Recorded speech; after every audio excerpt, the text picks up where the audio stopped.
ತಾಲೂಕಿನ ಆಲೂರು ದುದ್ದನಹಳ್ಳಿ ಗ್ರಾಮದಲ್ಲಿರುವ ಎಂವಿಎ ಶಾಲೆಯಲ್ಲಿ ಟೇಕ್ವಾಂಡೋ ಚಾಂಪಿಯನ್ಶಿಪ್ನಲ್ಲಿ 11 ಪದಕಗಳನ್ನು ಪಡೆದ ಮಕ್ಕಳಿಗೆ ಅಭಿನಂದಿಸಿ ಅವರು ಮಾತನಾಡಿದರು. ಕರ್ನಾಟಕ, ಕೇರಳ, ಮಹಾರಾಷ್ಟ್ರ, ತಮಿಳುನಾಡು ಹಾಗೂ ಗೋವಾ ಸೇರಿದಂತೆ ವಿವಿಧ ರಾಜ್ಯಗಳ 150ಕ್ಕೂ ಹೆಚ್ಚು ಸಿಬಿಎಸ್ಇ ಶಾಲೆಗಳ 1000ಕ್ಕೂ ಅಧಿಕ ಕ್ರೀಡಾಪಟುಗಳು ಚಾಂಪಿಯನ್ಶಿಪ್ನಲ್ಲಿ ಪಾಲ್ಗೊಂಡಿದ್ದರು. ಹೆಚ್ಚು ಪೈಪೋಟಿಯ ನಡುವೆಯೂ ಶಾಲೆಯ ಮಕ್ಕಳು ಉತ್ತಮ ಪ್ರದರ್ಶನ ನೀಡಿ 11 ಪದಕಗಳನ್ನು ಗೆದ್ದು ಶಾಲೆಯ ಮತ್ತು ಜಿಲ್ಲೆಯ ಕೀರ್ತಿಯನ್ನು ಹೆಚ್ಚಿಸಿರುವುದು ಸಂತಸ ತಂದಿದೆ ಅಂತ ಹರ್ಷ ವ್ಯಕ್ತಪಡಿಸಿದರು.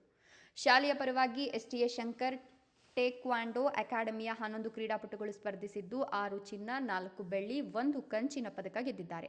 ಈ ಪೈಕಿ 10 ಕ್ರೀಡಾಪಟುಗಳು ಹರಿಯಾಣದಲ್ಲಿ ನಡೆಯಲಿರುವ ಸಿಬಿಎಸ್ಇ ರಾಷ್ಟ್ರೀಯ ಟೇಕ್ವಾಂಡೋ ಚಾಂಪಿಯನ್ಶಿಪ್ಗೆ ಅರ್ಹತೆ ಪಡೆದಿದ್ದಾರೆ ಎಂದರು.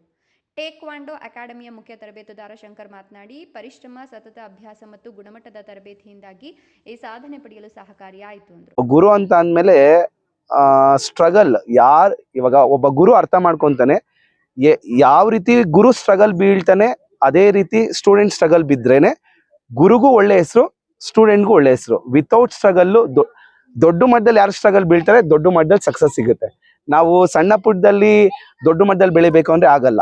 ಸೊ ನಾವು ಆಸ್ ಎ ಗುರು ಅಂತ ಅಂದ್ರೆ ಒಂದು ಪೇಷನ್ಸ್ ಇಟ್ಕೊಂಡು ಯಾವುದೇ ಒಂದು ಸ್ಟೂಡೆಂಟ್ನ ತನ್ನ ಮಗು ರೀತಿಯಲ್ಲಿ ಥಿಂಕ್ ಮಾಡಿ, ನನ್ನ ಮಗು ನಮ್ಮ ದೇಶಕ್ಕೆ, ಅವರ ತಂದೆ ತಾಯಿ ಅಂತ ಅಂದ್ರೆ ನಮಗೂ ಒಂದು ಪೇರೆಂಟ್ ಇದ್ದಂಗೆ, ನಮ್ಮ ತಂದೆ ತಾಯಿಗೆ, ನಮ್ಮ ದೇಶಕ್ಕೆ ಆ ಒಂದು ಮಗು ಒಂದು ದೊಡ್ಡ ಮಟ್ಟದಲ್ಲಿ ಸಾಧನೆ ಮಾಡಿ 10 ಜನಕ್ಕೆ ಮಾದರಿ ಆಗ್ಬೇಕು ಅನ್ಕೊಳ್ಳೋ ಗುರು ಯಾವತ್ತೂ ಅಷ್ಟೇ ಬೇಜಾರು ಮಾಡ್ಕೊಳ್ಳಲ್ಲ.